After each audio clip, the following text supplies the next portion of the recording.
Hey. Okay, so I'm gonna do a reading from a book as per usual, and the reason why I'm doing it is because I feel anxious, and so I don't know. I'm going along with this theory that I'm gonna make myself do something that's a bit of a challenge, but essentially it is to hopefully just overcome just something small so that I can sort of release whatever it is that I'm feeling, be it anxiety or whatever it is. I hope to find out. Um, okay, climb the steps, no pressure. They say you live the life you choose, but what if you did not receive your so called chosen life? I seem to think that by some error I received the wrong life. I did not choose this life. I certainly never chose to be the way I am. I wanted to live the way of love and joy, but as fate would have it, it did not quite happen that way. How could it be that I have become so profoundly unhappy? Is it all due to some absurd flaw in nature? A flaw that remained unchanged and uninfluenced by human choice, perhaps? Or is it for a reason not yet discovered? Honestly, who would want to endure each day with the sole goal of merely lasting through the day? Who would want to carry on when difficulties only seem to worsen with time? So, they say we choose. But what happens if you decide to make things better and they simply become worse? I chose to make a change. I elected the attempt of improvement. But in the end, I felt I may as well have given up, as it proved to make no visible difference, whatever the choice. Now, what I just said may seem negative, but the mind state in which it was comprehended at the time formulated a realistic, I don't know about realistic to be honest, and slightly ruminative opinion, strongly influenced by shocking reality and tough life experience. I guess one could say I adopted a nihilistic way of thinking. My muddled mind constantly asks questions, but all they do is enhance broken relief and unsuccessful inner debate. I hope for solutions. I hope for my negative self awareness to do a backflip out of my body. Unfortunately, I become overwhelmed by desperation to find resolutions to my web of illustrious confusion.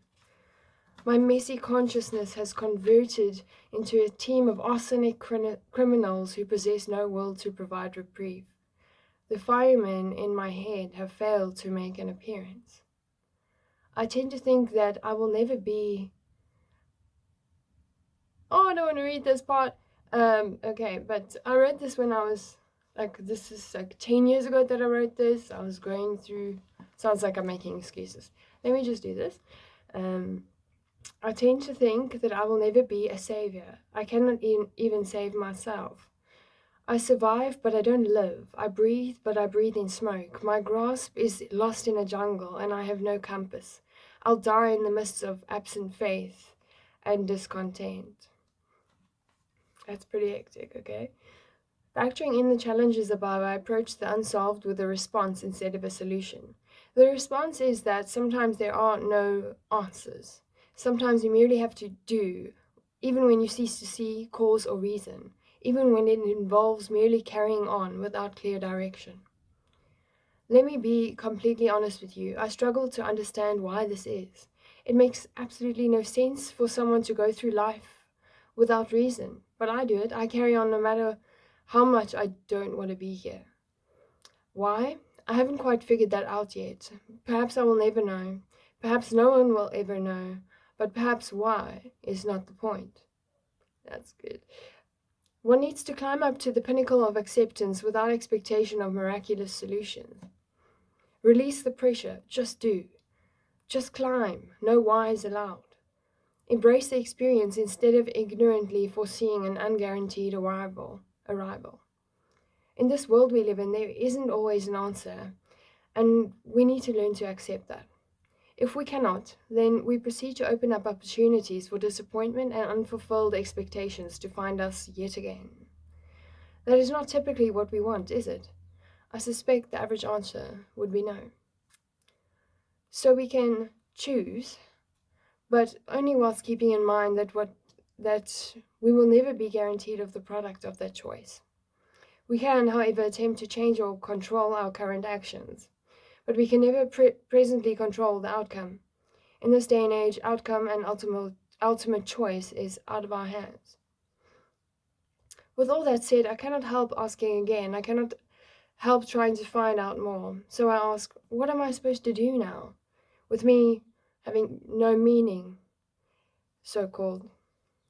What benefits does that provide, if any at all? Is it what opens one's mind, lending to more insight?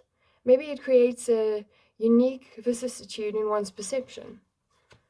Could it be the mechanism that transforms one's way of thinking to a point that one's awareness becomes vastly alternate to before? Could the openness of lack of meaning actually be the portal to develop one's mind? I wonder. I'm not sure if the former is virtuous or corrupt, but so what, right? Why does it have to resort to good or bad? There is no certainty in either of them. There is, however, a large possibility that the entire everything for nothing mind state will remain unperturbed. I also need to be aware of the fact that no meaning may not be beneficial to me in the way that I expect. What is the gift here? The first thing that comes to mind is that due to all of this, one is not bound by anything. What I mean is that one's purpose, or lack thereof, does not become pressure because it no longer exists. Hence, one becomes free in a way, free to observe life, including all of its beauties and extremities. There is no more a life goal boxing one up or hanging over one's head. On the other hand, this could all be a step, simply a step. Let me explain. Imagine the physical action of climbing steps, an action we repeat so often. Does each and every step hold a specific meaning or abstract cause? No. Every so often one is unaware that one is even climbing. Certain steps resemble touchstones, these being both motivators and reminders. And certain steps are broken. They teach you to climb back up when you fall down and to avoid the broken step the next time, if there is one. But many steps are merely the in-between. We often do not remember that we even climbed them. This whilst failing to realize that each in their own held no specific meaning. They were purely steps. Steps. The touchstones, the broken, and the in-between are an integral part of the process of life. Whether there is meaning or no meaning, climb the steps. There is no pressure. Just do. Keep on going. Everyone has the gift of the steps of life. So that is actually the first chapter of my book. And I wrote it. I like to add this as a disclaimer because, I don't know, I suppose it helps me feel better. I wrote this book in the midst of trauma, literally just after my mom had passed, and she passed in my arms. She had a long fight with cancer, and she suffered a lot. Anyway, so after she passed, I literally, there was no meaning. I thought that I lost most of who I was, not that I knew who I was, in any case, but I felt also that my purpose of life, not that I knew what that was either, was so fulfilled, and that I was left with no purpose, and that there was no meaning, there was no purpose. Very, very nihilistic thinking, a lot of ruminative thinking.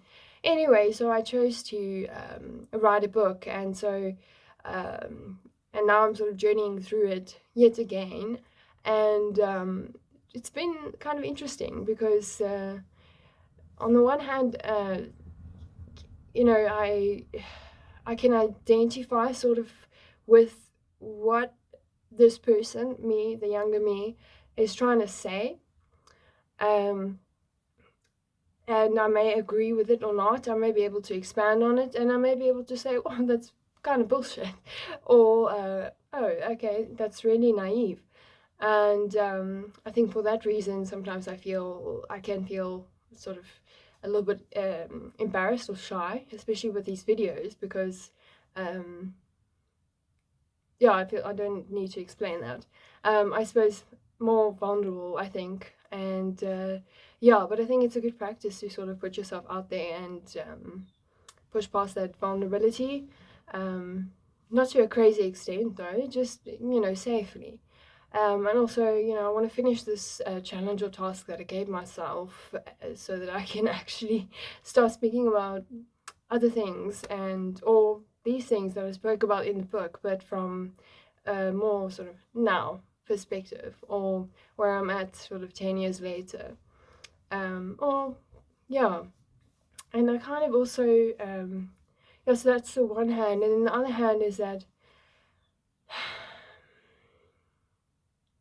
I think I'm still figuring that out.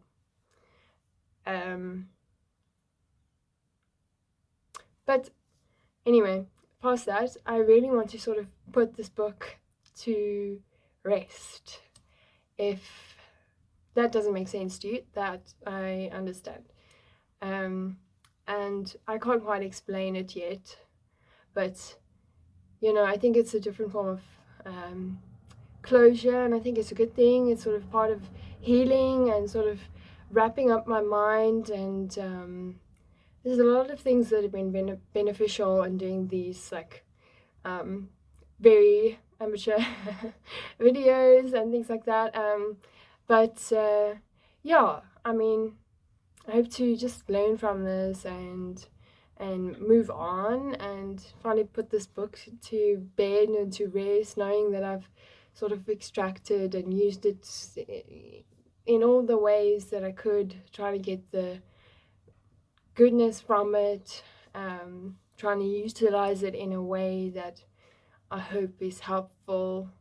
I can say that it has been helpful to me in a way. It has sort of sparked certain initiatives or initial thinking, and it's also sparked some insights for me as well. Or it's given me sort of also a small capacity, if anything, or entrance to some sort of capacity to really channel sort of some empathy and understanding.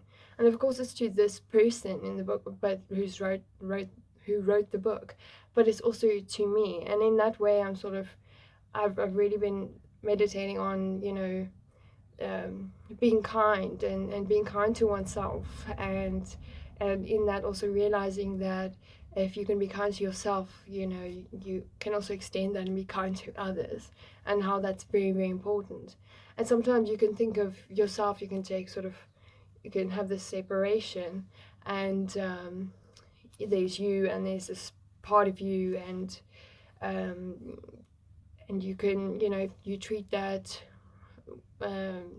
person or part of you with kindness, and that kindness can sort of be reflected back to you, and there can be some kind of resonancy between. Then it's almost like something comes into place. There's balance. There's I suppose there's just kindness. Be kind, be kind, and the one to the other and the other to the one, and then there's like being kind, and that to me immediately makes me think of kindness filling the being that I am fully, and understanding it and accepting it, and then being able to give it out again because of that infilling. And I think that what I'm speaking about now, kindness, is just one of the examples. And so, yeah, be kind to one another, and I hope that you have an awesome day. It's very cold here in South Africa, but, that's one of the things. Uh, anyway, lots of love, and just know that just don't give up. Whatever you're going through, literally, giving up is not an option. Just keep on keeping on and know that you are not alone. You are not alone, nor are you the first, last, or only. So, there's a lot of resources out there, whatever you're going through. Everybody needs healing, so do you. And there's no shame in seeking that. And yeah, may God bless you, and may you have an amazing weekend. Ciao.